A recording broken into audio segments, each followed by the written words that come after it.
élèves de la 9e année, bonjour. Je me présente, je suis Madame Yousra Horshayslim, enseignante de français au Collège El Bosten à la Soukra. Je vous retrouve aujourd'hui dans le cadre de cet espace d'apprentissage afin de vous proposer une séance de révision générale dans laquelle nous allons réviser et consolider des acquis linguistiques et lexicaux mis au service de la description. Débutons tout d'abord par présenter les objectifs de la séance. En effet, nous allons premièrement faire un rappel portant sur les composantes et les caractéristiques d'un texte descriptif. Lors de ce rappel, nous allons revoir les contenus linguistiques vus en classe pendant les 3 premiers modules d'apprentissage. Ensuite, nous allons consolider les acquis lexicaux, syntaxiques et stylistiques mis au service de la description. Enfin, vous allez intégrer vos acquis linguistiques dans une situation de production écrite. Sans plus tarder, passons à la lecture de notre texte support. Je vous ai choisi un texte extrait de la saga littéraire Harry Potter. C'est une saga que vous connaissez certainement. Plus précisément, il s'agit d'un extrait d'Harry Potter à l'école des sorciers. Sans plus tarder, je vous souhaite une bonne lecture. Peut-être était-ce parce qu'il vivait dans un placard. En tout cas, Harry avait toujours été petit et maigre pour son âge. Il paraissait d'autant plus petit et maigre qu'il était obligé de porter les vieux vêtements de Dudley, qui étaient à peu près 4 fois plus gros que lui. Harry avait un visage mince, des genoux noueux, des cheveux noirs et des yeux d'un vert brillant. Il portait des lunettes rondes qu'il avait fallu rafistoler avec du papier collant à cause des nombreux coups de poing que Dudley lui avait donnés sur le nez. La seule chose qu'Harry aimait bien dans son apparence physique, c'était la fine cicatrice qu'il portait sur le front et qui avait la forme d'un éclair. Aussi loin que remontaient ses souvenirs, il avait toujours eu cette cicatrice. Et la première question qu'il se rappelait avoir posée à sa tante Pétunia, c'était « Comment lui était-elle venue ?» Harry était en train de faire cuire les œufs au plat lorsque Dudley arriva dans la cuisine en compagnie de sa mère. Dudley ressemblait beaucoup à l'oncle Vernon. Il avait une grosse figure rose, un cou presque inexistant, de petits yeux bleus humides et d'épais cheveux blancs qui s'étalaient au sommet de sa tête, épaisse et grasse. La tante Pétunia disait souvent que Dudley avait l'air d'un chérubin. Et Harry disait souvent qu'il avait l'air d'un cochon avec une perruque. Alors, les questions qu'on pourrait se poser, qu'est-ce qu'un texte descriptif? Quels sont les outils lexicaux, linguistiques, qui nous permettent d'insérer une description? Quelle est la finalité de la description insérée dans le récit? C'est à ces questions, et bien d'autres, que nous allons tâcher d'y répondre dans cette première phase intitulée « Découvrant les spécificités d'un texte descriptif ». Commençons par cette question de compréhension générale. De quoi parle le texte? En effet, cet extrait relate les conditions misérables dans lesquelles vit le jeune orphelin Harry Potter. Après le décès de ses parents, dans un tragique accident de voiture, le garçon partage le même toit avec sa tante maternelle Pétunia, son mari, l'oncle Vernon, et leur fils, Dudley. Enchaînons avec la deuxième question. Quel est le type du texte support? Il s'agit d'un texte narratif. Ceci, il est palpable à travers l'usage des temps de la narration, tels que le passé simple, nous avons ici l'exemple arriva, ou bien le plus que parfait, avait été, avait eu. Ce texte narratif, il est à dominante descriptive. Nous relevons ceci à travers l'emploi récurrent des verbes conjugués à l'imparfait. Par exemple, ici, nous avons l'auxiliaire être, qui est considéré comme étant un verbe d'état. Il est employé à lui seul à 5 reprises dans notre texte support. Puisqu'il s'agit d'un texte descriptif, alors, quels sont les personnages décrits? Nous relevons 2 personnages. Harry Potter et son cousin Dudley. Alors, que cherche le narrateur à produire justement par le biais de cette description insérée dans le récit? En effet, à travers la description, il présente les personnages, ce qui nous permet, nous, lecteurs, de nous forger une idée précise sur les protagonistes et de brosser par la suite leur portrait. Par exemple, dans le texte support, nous avons deux portraits opposés. Harry Potter versus son cousin Dudley Dursley. Alors, ces deux personnages, de par leur physionomie distincte, les deux enfants vivent sous le même toit, mais ne partagent pas les mêmes conditions de vie. Harry, un enfant orphelin, vit en adoption chez sa tante Pétunia, dans un placard et en portant les vieux vêtements de Dudley. Dudley, lui, c'est l'enfant bien gâté qui vit avec ses parents et qui trouve tous ses désirs assouvis. Et donc ici, par le moyen de la description, le narrateur cherche à impliquer indirectement le lecteur en suscitant sa compassion avec Harry et sa haine, voire son mépris envers les Dursley, c'est-à-dire la famille de Dudley. Continuons avec cette question. Alors, quels sont les éléments décrits, puisqu'il s'agit d'un texte descriptif? Nous relevons 3 éléments décrits. L'allure générale, ceci est palpable à travers l'insertion de certains indices tels qu'il avait l'air d'un chérubin, il avait l'air d'un cochon avec une perruque, et donc ces deux détails se rapportent à l'allure générale. Continuons avec le portrait physique, deuxième élément décrit. Il y a certains indices insérés dans le texte tels que Harry avait un visage mince, ou bien il avait une grosse figure, ici en rapport avec Dudley, un cou presque inexistant, 2 petits yeux bleus humides et d'épais cheveux blancs. Autre élément décrit, nous avons le portrait vestimentaire. Le narrateur a introduit des détails tels qu'il portait de vieux vêtements ou bien il portait des lunettes rondes. Alors, ces éléments décrits ont été introduits par le moyen des outils linguistiques qui ont annoncé la description. Et à quoi servent-ils? Alors, nous répertorions 3 procédés de description. Des procédés lexicaux, des procédés syntaxiques et des procédés stylistiques. Commençons avec les procédés lexicaux. Nous avons l'introduction de l'antonomie, c'est-à-dire l'emploi de 2 mots de sens contraire. Examinons de près ces 2 énoncés. Harry avait un visage mince versus il, en référence à Dudley, avait une grosse figure rose. Dans les deux énoncés, on se focalise sur le visage. Cependant, la caractéristique de chaque figure diffère. Pour Harry, il a un visage mince. Pour Dudley, il a une grosse figure. Autre élément lexical, nous avons l'usage d'un lexique dépréciatif et dévalorisant qui est introduit d'une façon récurrente dans le texte support. Je vous ai choisi, à titre d'exemple, les termes vieux, cochon, gros et humide. Et donc, ce procédé lexical met en évidence l'opposition sur tous les plans entre les protagonistes. Le lecteur, ainsi, peut repérer, situer facilement son personnage décrit et la séquence descriptive devient plus réaliste et plus véridique.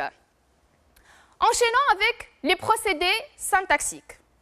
Ne nous pouvons pas passer à côté de l'emploi récurrent des verbes d'état et des verbes conjugués à l'imparfait. Retenez bien ce détail, nous allons voir ensuite quelle est la finalité de cet emploi. Il y a aussi le recours à l'usage des expansions du groupe nominal sous forme d'une proposition subordonnée relative ou bien d'un groupe prépositionnel, tel que par exemple ici, il était obligé de porter les vieux vêtements de Dudley. Et donc, de Dudley, ce groupe nominal a été introduit par le moyen de la préposition de suivie d'un nom propre.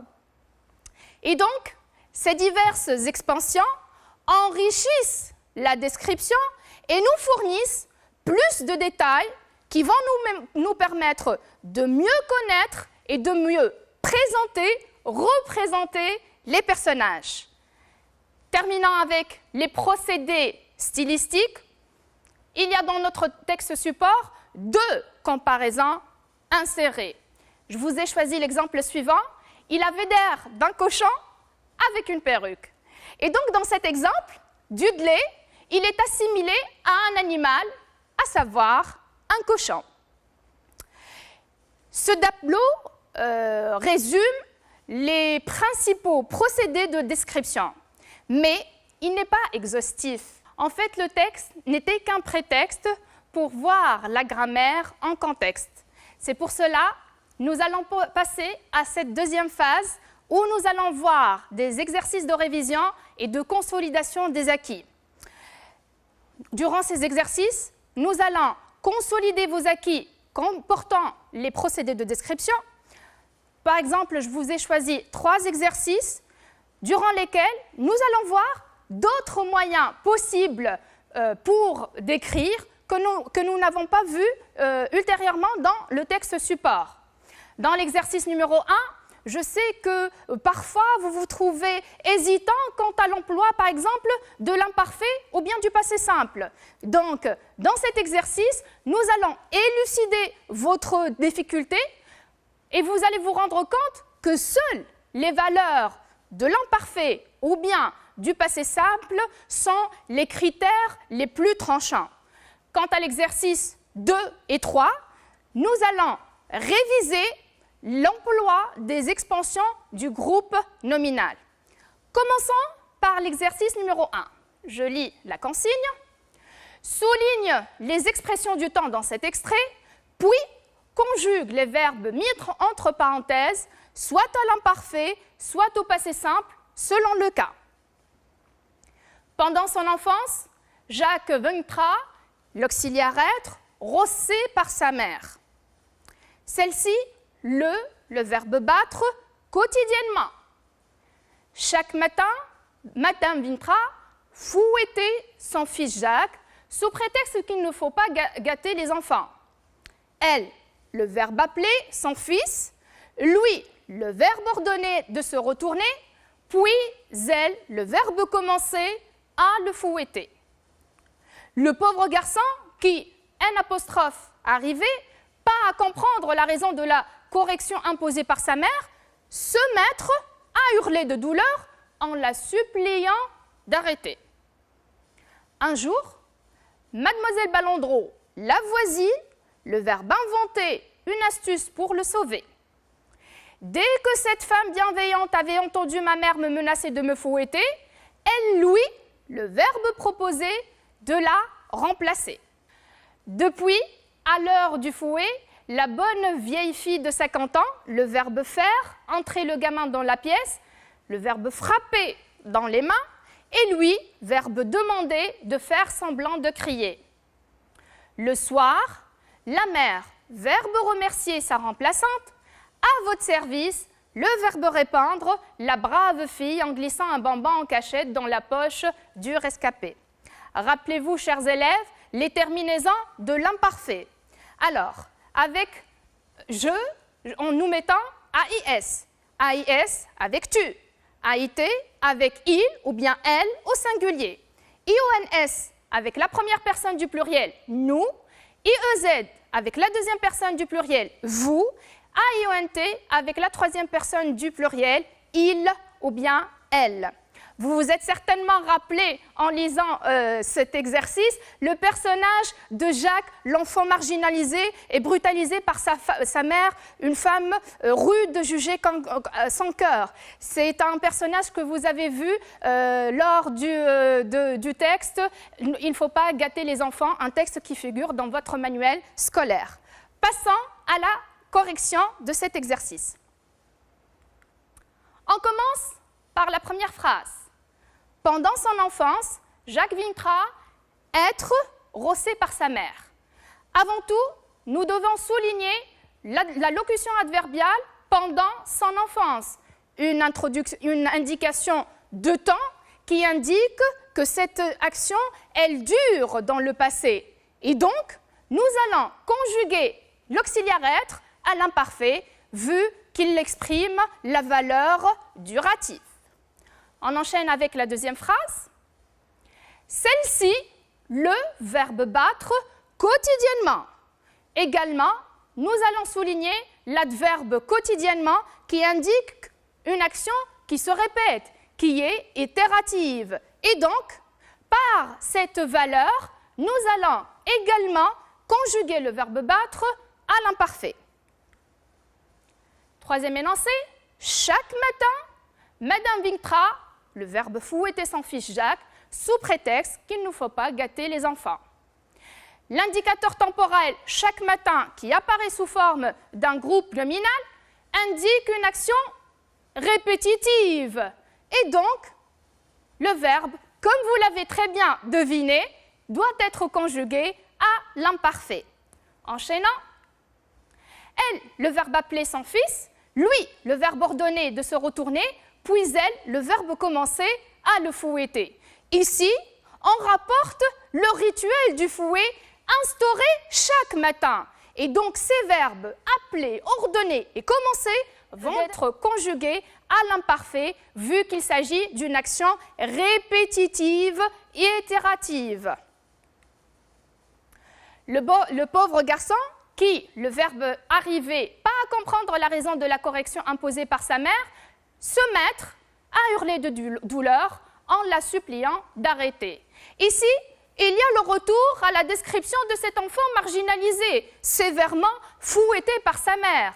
Donc, il y a la valeur descriptive qui surgit, ce qui explique la conjugaison des verbes arriver et le verbe se mettre à l'imparfait. Un jour, Mademoiselle Ballandreau, la voisine, le verbe inventer une astuce pour le sauver. À part l'indication temporelle un jour que nous devons souligner, qui est ici une indication non précise, il y a l'insertion d'un nouveau personnage, qui est Mademoiselle Ballandreau, la voisine. Et donc, le récit reprend après la pause instaurée par la valeur durative de l'imparfait ou bien de la valeur répétitive des actions en rapport avec le rituel du fouet. Ce qui insinue que nous allons conjuguer le verbe inventer au passé simple. Dès que cette femme bienveillante avait entendu ma mère me menacer de me fouetter, elle, le verbe proposé, de la remplacer. Ici, nous allons souligner dès que cette femme bienveillante avait entendu ma mère me menacer de me fouetter, qui, comme vous l'avez deviné, il s'agit d'une proposition subordonnée circonstancielle de temps, introduite par le mot subordonnant dès que, qui insinue un rapport de postériorité. Donc, il y a une action qui va se poser après la première action. La première action, c'est « avait entendu », qui est conjuguée au plus que parfait, et donc, nous allons conjuguer le verbe proposé à l'imparfait. Depuis, à l'heure du fouet, la bonne vieille fille de 50 ans faire entrer le gamin dans la pièce, frapper dans les mains et lui demander de faire semblant de crier. Nous soulignons depuis, adverbe qui indique la durée, puis le groupe prépositionnel à l'heure du fouet. Ces deux indications indiquent une action qui dure et qui se répète dans une heure bien précise. Et donc, Comme vous l'avez deviné encore une fois, il s'agit de conjuguer ces deux verbes à l'imparfait. Finissant avec le dernier énoncé, le soir, la mère remerciait sa remplaçante. Autre l'indicateur temporel, le soir, sous forme d'un groupe nominal, il y a le retour à la narration avec la réapparition de la mère.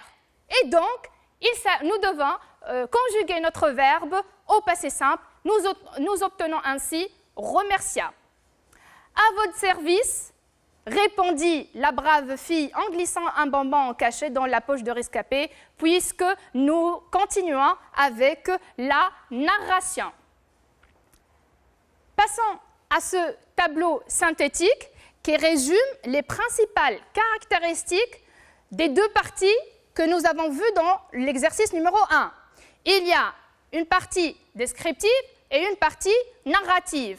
Aujourd'hui, nous nous intéressons uniquement à la description. C'est pourquoi je ne vais pas m'étaler trop sur les détails en rapport avec la narration.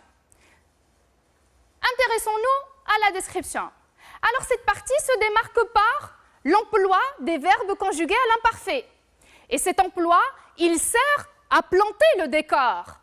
L'imparfait est itératif, il est duratif ou bien descriptif.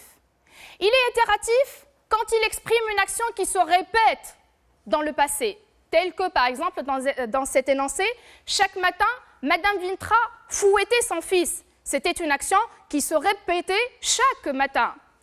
L'imparfait est duratif quand il se rapporte avec une action qui dure dans le passé.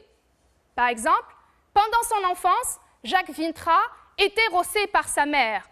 Ici, c'est une durée bien précise. Jacques, quand il était enfant, il était battu par sa mère. L'imparfait, il est descriptif quand il se distingue par l'emploi fréquent des verbes d'état, tels que l'auxiliaire être. Vous pouvez insérer aussi sembler, paraître, passer pour, etc. Vous pouvez aussi le trouver, le deviner à travers l'emploi des adjectifs épithètes, les adjectifs attributs, les adjectifs apposés quand ils sont séparés par une ou bien deux virgules. Vous pouvez aussi le déterminer à travers l'insertion des groupes prépositionnels complément de nom, tel qu'ici dans l'exemple, la bonne vieille fille de 50 ans. De 50 ans, ce groupe prépositionnel introduit par la préposition de se rattache au nom fille. Et ici, il l'enrichit et c'est un moyen de description. Et cette valeur descriptive peut s'annoncer à travers l'insertion des propositions subordonnées relatives avec les pronoms relatifs simples ou bien composés. Quant au plus que parfait, il indique une action brève ou bien soudaine, voire brusque. Mais n'oubliez pas, la narration cohabite avec la description. Passons à l'exercice numéro 2. Dans cet exercice, nous allons voir d'autres procédés de description que vous pouvez introduire. Je lis l'énoncé. Enrichis les mots écrits en gras par les procédés de description indiqués entre parenthèses. Énoncé numéro 1. Tante Pétunia avait un visage, et ici vous devez compléter par un adjectif qualificatif épithète, et un long cou comme une girafe. Veuillez insérer un adjectif exclamatif, drôle de femme. Énoncé numéro 2, Saveria portait une robe grise. Enrichissez votre énoncé avec un groupe prépositionnel. Avait de grands yeux, adjectif de couleur dérivé d'un nom. Vous pouvez vous référer aux images insérées dans cet exercice pour vous aider à décrire. Continuons. Elle habitait un village de Corse, aux maisons, adjectif de couleur composé. Quatrième énoncé, accéder à l'école des sorciers est la seule envie. Veuillez insérer une proposition subordonnée relative, rêve Harry Potter après le décès de ses parents. Passons à la correction. On vous a demandé d'insérer un adjectif qualificatif épithète. Nous pouvons mettre cet adjectif soit avant le nom ou bien après le nom. À titre d'exemple, je vous ai choisi l'adjectif mince. Et donc, la tante Pétunia avait un visage mince et un long cou comme une girafe. Ce qui explique pourquoi elle est une drôle de femme et donc quelle drôle de femme. L'adjectif exclamatif ici, quelle, s'accorde avec le nom femme, féminin singulier, et donc il prend les marques du féminin singulier qui sont ici le LE. Énoncé numéro 2. Séveria portait une robe grise. Retenez bien ceci. Vous voyez que grise, adjectif de couleur, employé seul, et il s'est accordé avec robe. Ici, on vous a demandé d'insérer un groupe prépositionnel, c'est-à-dire introduit par le biais d'une préposition. Je continue la lecture de l'énoncé. Avait de grands yeux, et maintenant, on vous demande d'ajouter un adjectif de couleur dérivé d'un nom. Et donc, elle portait une robe grise en soi, et donc ici, c'est un groupe prépositionnel. Elle avait de grands yeux marrons, et on trouve marrant qui ne s'accorde pas avec le nom yeux, puisque l'adjectif de couleur marron est un adjectif de couleur dérivé d'un nom, bien qu'il soit employé de forme simple comme grise. Et les adjectifs dérivés d'un nom ne s'accordent pas. Très bien. On enchaîne. Elle habitait un visage de Corse aux maisons, adjectif de couleur composé. Possibilité de réponse. Elle habitait un visage de Corse aux maisons, jaune paille, tel que nous l'avons vu dans l'image. Ici, l'adjectif de couleur inséré qui se compose de deux mots, la couleur jaune et le nom paille, se rapporte à un seul élément qui est la maison. Et donc, puisqu'il est composé, il ne s'accorde pas. Dernier énoncé, accéder à l'école des sorciers est la seule envie, rêve Harry Potter après le décès de ses parents. En effet, j'ai fait exprès d'insérer cet exemple parce que je sais pertinemment que vous avez des ambiguïtés quant à l'emploi du pronom relatif dans. Je sais qu'il vous pose problème. Et donc, je voulais vous montrer de près quand est-ce qu'on insère ce pronom relatif. En effet, Harry Potter, il rêve de quoi? Il rêve d'accéder à la maison des sorciers. Et donc, le rêve d'Harry est introduit par la préposition de suivie d'un segment nominal. Ce qui justifie très bien l'emploi du pronom dont qui remplace un groupe nominal introduit par la préposition de plus un nom. Récapitulons. Les procédés linguistiques relevés dans l'exercice précédent et qui sont au service de la description sont des procédés qui relèvent de la syntaxe et de l'orthographe. Commençons avec les procédés syntaxiques. Nous pouvons décrire en utilisant les expansions du nom sous forme d'adjectifs. Ces adjectifs peuvent être épithètes, liés, antéposés ou bien postposés au nom. Des adjectifs apposés, comme nous l'avons dit auparavant, séparés par une ou bien deux virgules. Autre forme d'expansion, il y a l'insertion des groupes prépositionnels compléments de nom. Le groupe prépositionnel peut être introduit par les prépositions que vous connaissez, à, de, pour, sans, etc. Aussi, nous pouvons décrire, enrichir notre description en employant la préposition subordonnée relative et cette proposition peut contenir des pronoms relatifs simples ou bien composés. Intéressons-nous à l'orthographe. Un autre moyen qui nous permet de décrire l'adjectif exclamatif « quel ».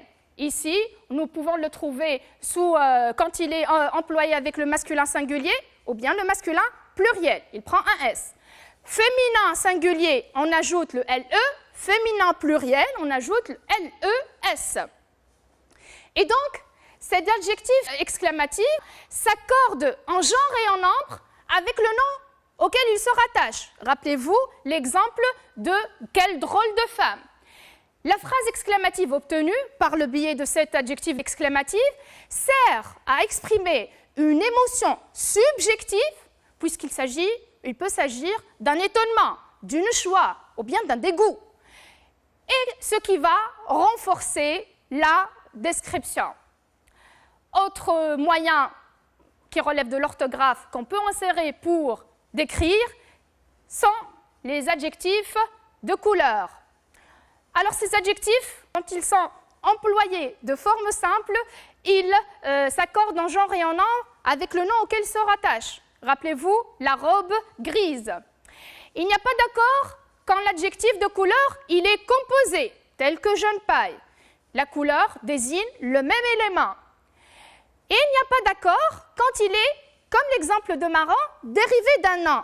Mais, retenez bien cette liste d'adjectifs de couleur, ceux-ci dérogent à la règle. C'est-à-dire, si vous trouvez mauve, fauve, rose, pourpre, vermeil, incarnat, écarlate et châtain, vous devez les accorder avec les noms auxquels ils se rattachent. Passons à l'exercice numéro 3. Je sais que d'après les photos, vous avez repéré notre championne tunisienne Ange Djeber et notre prodige, le jeune Amine Fehri. Et ce sont deux figures qui se rapportent avec le module d'apprentissage numéro 3, exploit et performance. Lisons l'énoncé de je suis emportée par ma fierté. En fait, oui, je suis très fière de cette jeunesse tunisienne. Alors, remplace les propositions subordonnées relatives par les adjectifs qualificatifs en gardant le même sens. Ange Djeber, qui a remporté la finale du Roland-Garros en 2010, est classé 39e à l'échelle mondiale. Amine Fehri, le jeune romancier tunisien qui écrit en arabe, en français et en anglais, a été nommé ambassadeur de la francophonie par le président français Emmanuel Macron en avril 2018. Encore un énoncé d'actualité, mais qui est moins festif. Le coronavirus est une pandémie mondiale qui a provoqué la mort de milliers de personnes. Et donc le but de cet exercice, vous allez remplacer les propositions subordonnées relatives par des adjectifs convenables, de même sens. Corrigeant. Ange Djeber, qui a remporté la finale du Roland-Garros, est classé 39e à l'échelle mondiale. Donc, nous pouvons remplacer la proposition subordonnée relative qui a remporté la finale du Roland-Garros par l'adjectif qualificatif gagnante. Gagnante, ici, s'accorde avec Ange Djeber. Ou bien, vous pouvez mettre vainqueuse. Amine Fehri, le jeune romancier tunisien qui écrit en arabe et en français et en anglais, donc il est trilingue, très bien. Et finalement, le coronavirus est une pandémie mondiale qui a provoqué la mort de milliers de personnes et donc c'est une pandémie mortelle. Et comme vous l'avez deviné, mortelle s'accorde avec pandémie. Passons à notre troisième étape, qui est une étape d'intégration, de réinvestissement de vos acquis linguistiques et lexicaux dans une production écrite. Alors, certainement, vous vous êtes toujours posé cette question, pourquoi on vous enseigne la grammaire? Eh bien, la grammaire, elle est enseignée parce qu'elle est au service de l'écrire. Et notre but est de vous amener à écrire. C'est dans le cadre de la pédagogie d'intégration. L'écrit se trouve l'aboutissement de tous vos acquis en grammaire, en conjugaison, en lecture, en étude de texte, en orthographe, etc. Enchaînant avec cette troisième et dernière étape, cette phase où nous allons réintégrer, réinvestir vos acquis linguistiques et lexicaux dans une situation de production écrite. Alors certainement, vous vous êtes toujours et souvent posé la question suivante, pourquoi nous étudions la grammaire? Eh bien, la grammaire, elle est au service de l'écrit. Notre but est de vous amener à écrire et donc à produire. L'activité de l'écrit se voit l'aboutissement de tous vos acquis en conjugaison, en grammaire, en vocabulaire, en lecture et en étude de texte. Prenons le support suivant où vous allez réintégrer vos acquis syntaxiques, stylistiques et lexicaux. Alors, je vous lis le sujet. Tu as fait la connaissance d'une personne qui t'a beaucoup fasciné. Rapporte les circonstances de cette rencontre et fais son portrait physique et moral en insistant sur ses qualités. Et donc, dans le cadre de ce sujet, vous allez faire une description, vous allez brosser le portrait d'une personne qui vous a beaucoup fasciné, qui vous a beaucoup marqué. Ce portrait va comporter le portrait physique et le portrait moral, mais attention, en insistant sur les qualités de cette personne. Cette description ne va pas se faire seule, elle sera insérée dans le cadre d'un récit qui va rapporter les circonstances de cette connaissance ou de ces trouvailles. Alors, histoire de gagner du temps, je vous propose cet exemple de production écrite. Et nous allons en tenir compte des procédés de description employés que nous avons vus ultérieurement dans la phase numéro 1 et la phase numéro 2. Je vous lis la production. Dans notre ancien quartier, nous avons eu une voisine notable. Elle s'appelait Aïcha.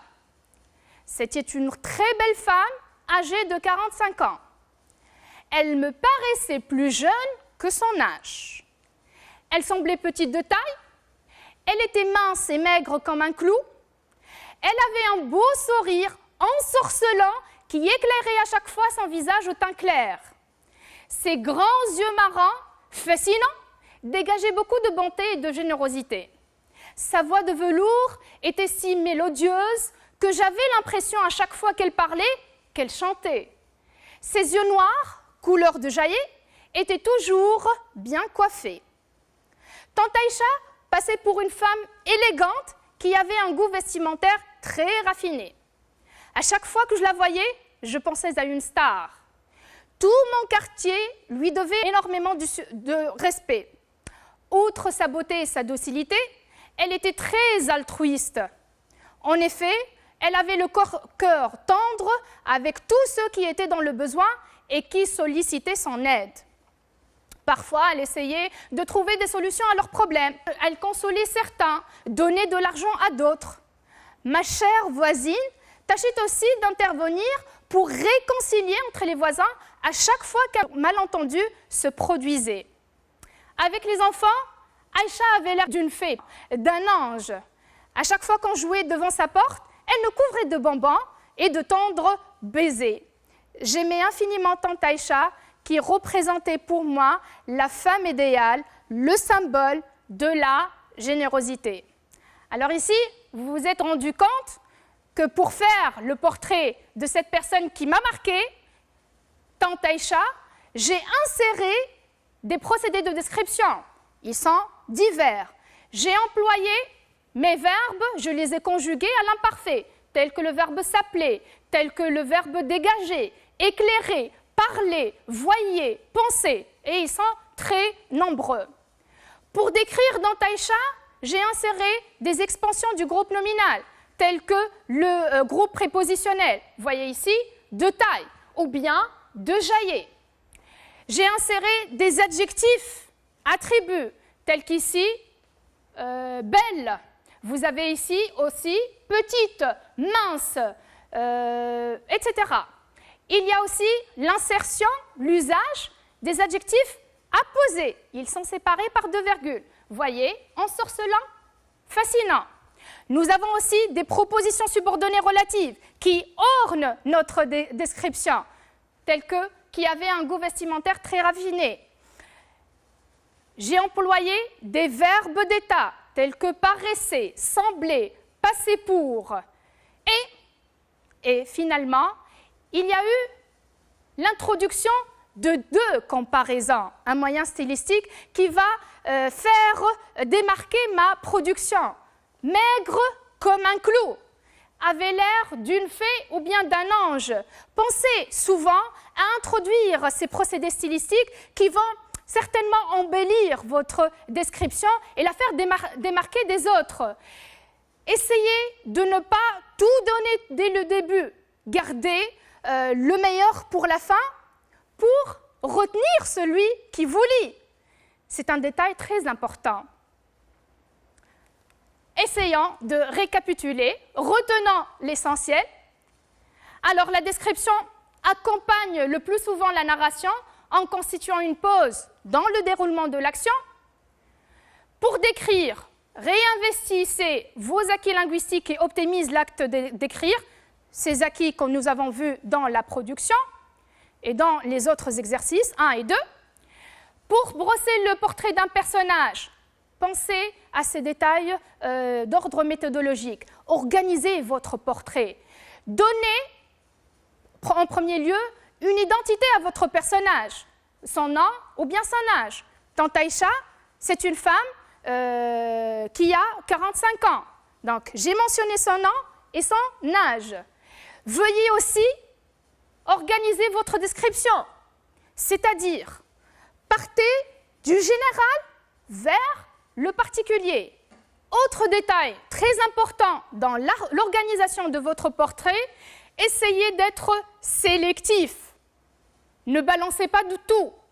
Essayez de choisir les traits les plus marquants, les plus significatifs chez la personne décrite. Par exemple, dans le cadre d'une description subjective valorisante, positive, essayez par exemple d'insister sur les qualités.